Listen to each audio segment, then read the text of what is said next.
Tuning TV.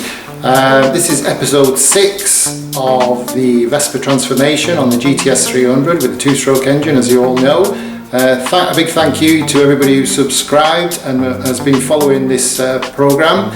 We've got some interesting things to talk about today and some things to show you. We've mainly concentrated on bodywork this week, so sorry about the exhaust development's going to be put off till the following week or probably the episode after that, but lots of interesting things going on this week with regards to what we've done with the bodywork. We've narrowed down the front mudguard.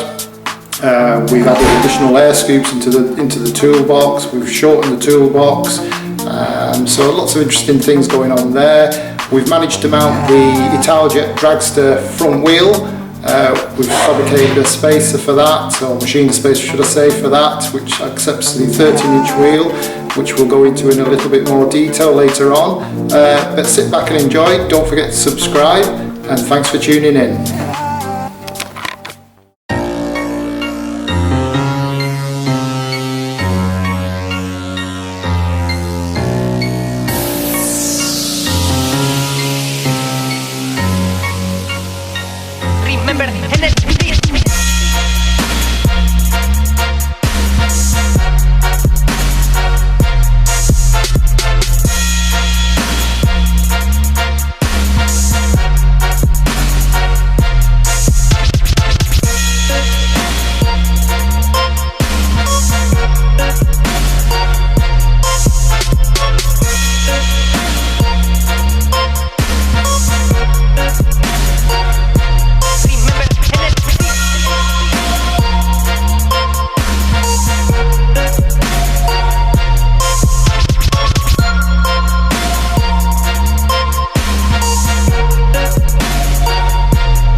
Okay, so let's jump into the front mudguard. As you can see, the mudguard is now fitted. This looks the mountings are not in position once it's fastened tight at the front, at the top should I say. That will square off. As you can see, that's a lot narrower now than the standard issue GTS mudguard.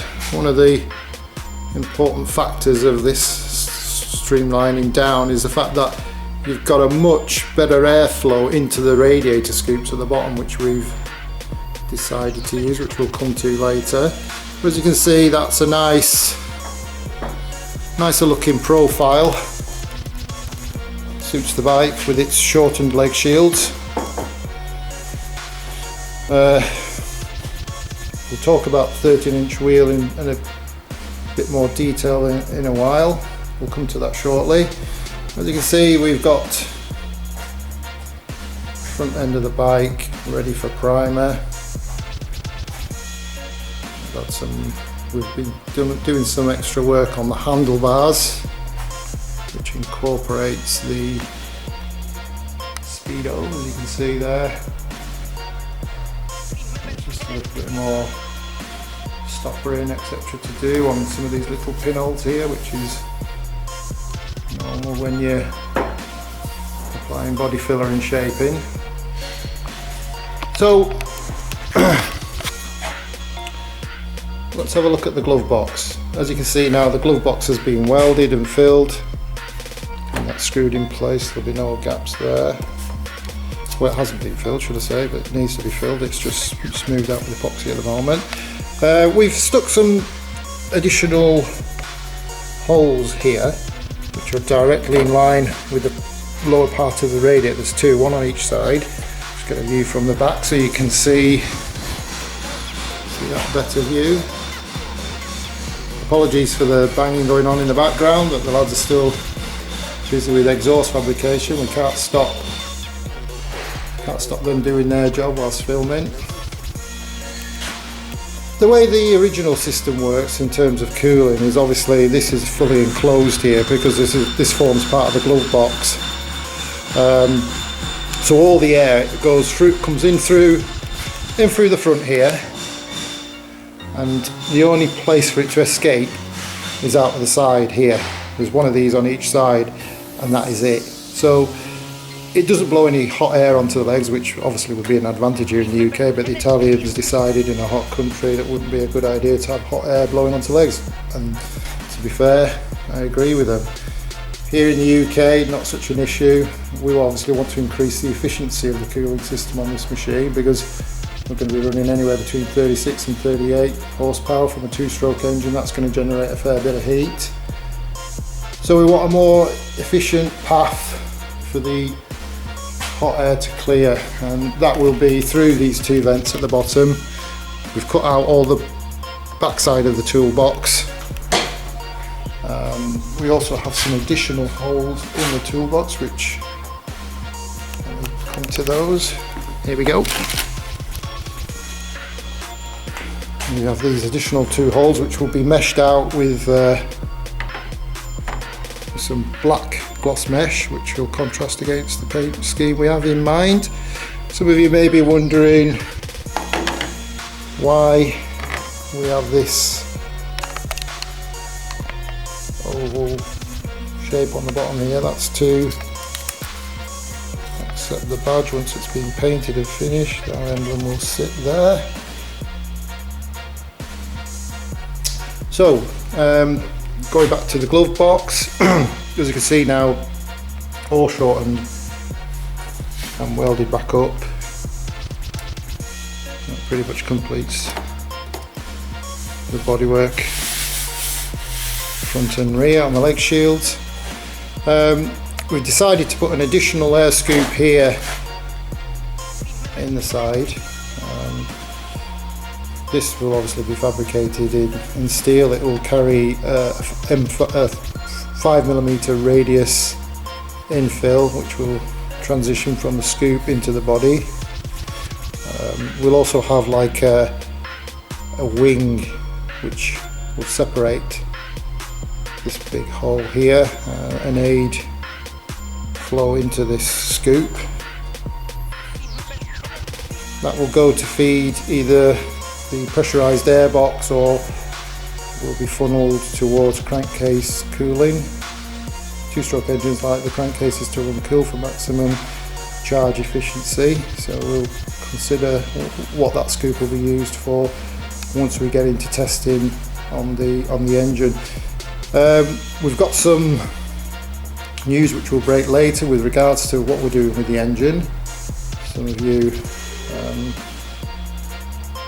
will be surprised to hear I'm going to be using something rather special on this.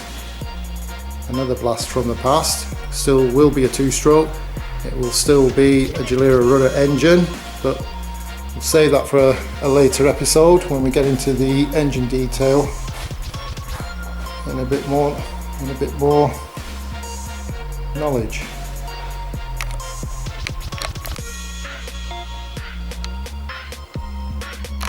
Right, some of you are wondering what these air ducts are for.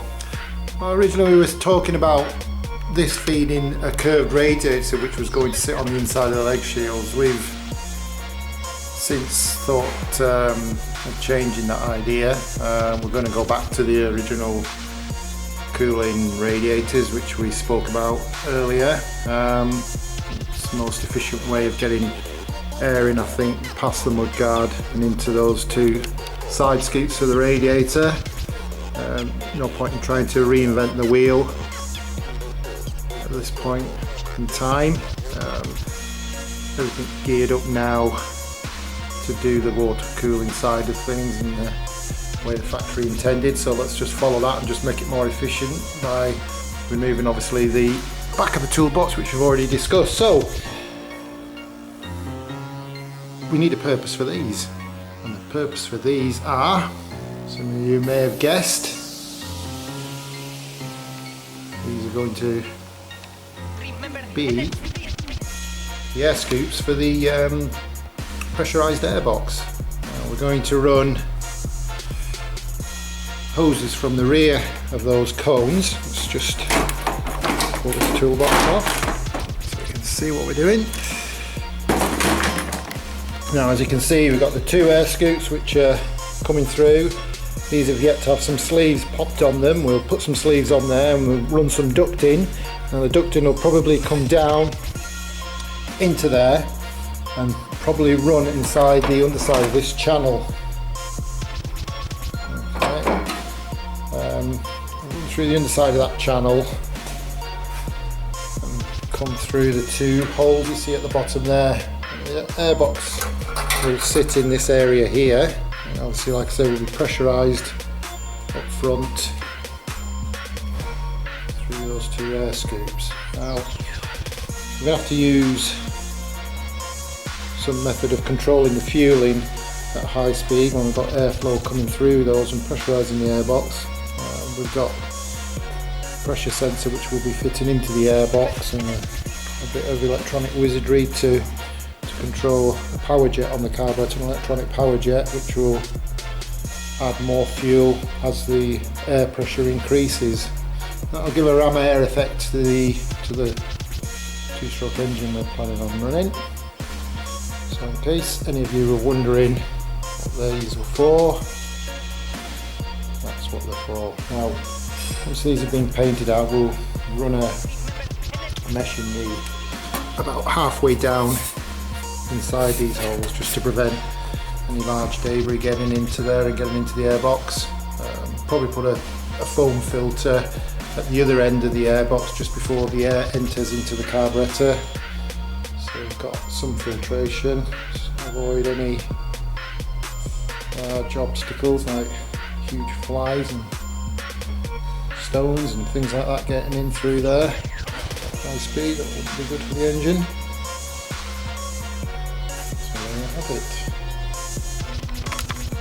Okay, front suspension. This, you may recall from the previous issue, has been modified. We've managed to maintain this inclination angle, this linkage point here at 15 degrees. This is currently set up on a Bitubo LX front shock absorber, which is about 20mm shorter. We will be shortly using a PK air shock on that, which will drop that another, I think it's 15mm. Don't forget, once the bike sits on the ground, you'll have some sag in the suspension which will put the inclination of this point slightly higher up, and obviously the wheel will disappear into the mudguard a little bit more. This tyre currently is deflated, so that's not going to be the correct profile. Some of you are wondering, that looks quite low. That's because there's no air in there at the moment. Brake wise, we're going to increase the diameter of the rotor and use one of our saw designs. Now, because one of the reasons we've gone to a 13-inch wheel is obviously we want to increase the size of this disc rotor, and in doing so we'll also be mounting a fairly substantial 4-pot caliper, something like a Brembo, something similar to what you see on a modern day Ducati Panigale, that sort of thing. We'll use the existing mount here and make a CNC bracket which will swing the caliper lower down, keep the centre of gravity low. This will be a radial mounted caliper. We've taken some initial measurements and we feel with this increase in size of diameter on the disc and the caliper, it should all just sit in there nicely. That'll give us improved braking. Obviously, if we're going fast, we need to stop fast. We'll pair that with a Brembo rear caliper, which we've used in past GTS projects on the 300cc 4-stroke engines. We'll just make again another adapter plate, which will be taken off here, and use a Brembo caliper again using our saw disc. A quick look round the back, you can see these have been welded in and filled now. So one of our next jobs this week, or next week should I say, will be a seat fabrication. That's going to be quite interesting because we're going to make that, we're going to fabricate that from steel, and the idea is it will follow the contours of the rear of the frame and have like a bit of a round back on it, following this following this line. It'll be fairly narrow, fairly slim, coming around here. Again, this will blend upwards, like a bull nose if you will. Another flat edge across there, and then the seat padding will sit between those two humps. The purpose of the seat is that it will follow the contour of the bodywork as you look down on it, and from the profile at the side it will follow the shape of the rear and blend into the front. That keeps the rider in a low centre of gravity position, which it's all about streamlining. We'll probably send this thing down the sprint track, get a time on it. Yeah, it's coming along nicely, as you can see.